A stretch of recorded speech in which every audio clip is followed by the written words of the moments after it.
You sort of plan to grow old and not have to worry about your kids, but I know that they're a constant worry. A mother's anguish. Lib Neville and her husband Duncan have been told their vibrant, carefree 11-year-old son Hamish could become a quadriplegic. When you have to deal with something like that, it's not something that's easy, or that you want to happen to anyone, let alone your own.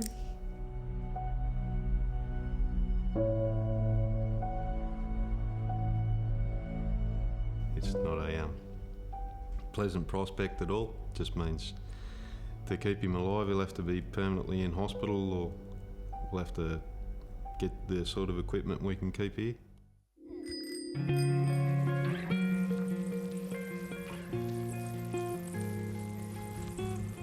Here in the New South Wales town of Parkes, the family enjoy the country life. From walking home and talking low. It's a world away from their constant hospital visits, daily physio, scans and needles, all the things an 11-year-old boy shouldn't have to face. Put it on to make the needles don't feel it, so I don't feel it. You put your whole life out and you watch a young fella going through a lot of things that most other kids never see and you don't want them to see. So come on, let it go, just let it be. Why don't you? You can't wrap them up in cotton wool. You've still got to let them experience things that, that little boys should experience. I'm always worried about his friends and what he's going to do later in life and jobs and all that sort of thing. Hamish has had the disorder from 6 months of age. I'll be the one if you want me to. He had some what we thought were birthmarks. The birthmarks continued to grow. It wasn't until Hamish was 2 years of age that he was diagnosed with neurofibromatosis, a genetic disorder which causes benign tumours to form on the nerve tissue. There's so many things that could happen, but we don't know. We've just got to take it as it comes. It's unknown exactly how many tumours he has growing throughout his body, but his doctor, Alan Kerrigan, says there are thousands. Hamish has one growing in his neck that's causing some difficulty with control of his lower limbs, and if it keeps growing it will increasingly interfere with the function of the spinal cord.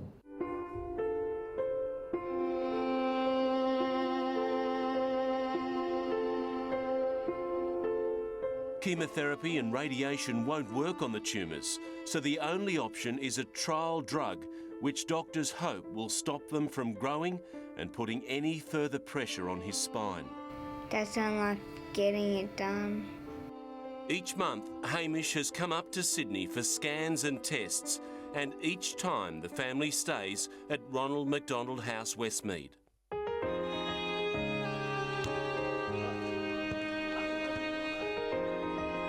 We generally stay anywhere between 2 and 4 days, depending on how many doctors and how many things that have to be done. There isn't many motels in Sydney that cater for a family of 6. Before, if we were doing just hotels, we couldn't really take the kids. You didn't have that option. 'Cause a day without you, it just isn't fair. The family has been turned away from the house twice before due to a lack of space, an extra burden at an already very trying time. If everyone just donated $5, $10 out of their budget and donate to this unbelievably great cause to help us and other families like us, it would be amazing.